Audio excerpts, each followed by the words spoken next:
మనకున్నటువంటి ఆధార్ కార్డు మారిపోద్ది, మన జాతీయత మారిపోద్ది, దేశం మారిపోద్ది, లోకమే మారిపోద్ది. మనం చనిపోగానే ఇంక మనం we are no longer to be called as Indians after our death. మనం చనిపోయిన తర్వాత భారతీయులుగా పిలువబడం మనం. కాబట్టి ప్రియులారా, ఎక్కడి నుంచి అయితే ఈ లోకానికి వచ్చామో తిరిగి అక్కడ చేరడానికి మనకు దారి మర్చిపోయాం మనం. ఎవరికి తెలియదు దారి.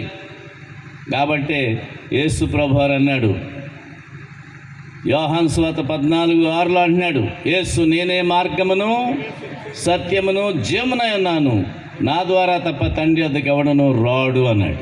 అంటే దాని అర్థం ఏంటి?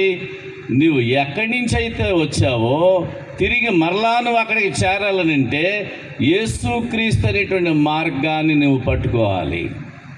క్రీస్తు ప్రభువారు అందుకు నీ లోకానికి వచ్చి తన యందు విశ్వాసం ఉంచినటువంటి వారిని చనిపోయినా కూడా ఆయన తిరిగి బ్రతికించి ఆయన ప్రత్యక్షతలో తండ్రి అయినటువంటి దేవుని దగ్గరికి మనల్ని తీసుకువెళ్ళడానికి రాబోతున్నాడు.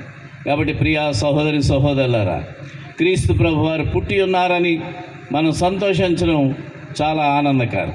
అయితే దానికంటే విశేషంగా క్రీస్తు ప్రభు వచ్చినటువంటి ముఖ్యమైన 3 సంగతులు మనం ఆలోచన చేస్తే, ఒకటి మన పాపానికి పరిష్కారం ఆయన పరిశుద్ధ రక్తం, మరణమునకు పరిష్కారం ఆయన పునరుత్థానం, తిరిగి ఎక్కడి నుంచి అయితే వచ్చామో మనం మర్చిపోయినటువంటి దారి తిరిగి ఆయనే మనల్ని తీసుకువెళ్ళడానికి వచ్చి ఉన్నాడు.